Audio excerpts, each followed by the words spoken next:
የጡት ካንሰር ተብዬ ህክምና ላይ ነበርኩና 8 ኬሞ ወስጃለሁ።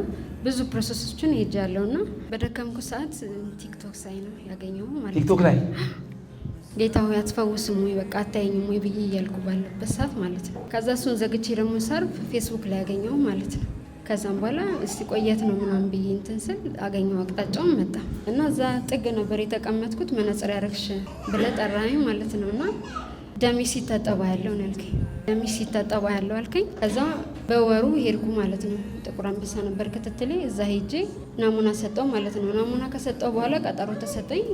ቀጠሮ ከተሰጠኝ በኋላ ልክ ቀጠሮ እንደነገ እንደ ዛሬ ተደወለልኝ ማለት ነው። ተደወለልኝና አለብሽ የተባለበት ወረቀቶችን እንዳለ በቴሌግራም ላኪልን አለ። ከዛ ምንድን ነው የሆነው? ነገ ነበር ቀጠሮ ያልኳቸው። አይ ትንሽ ግራ የሚያጋባ ነገር ስለሆነ ነገ እንዳትመጪ አለ።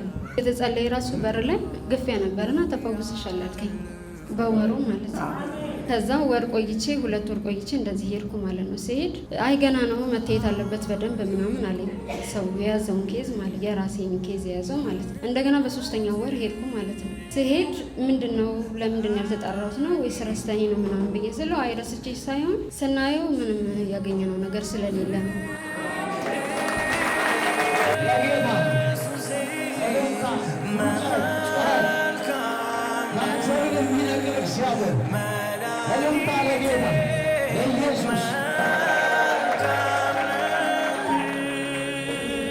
አሜን።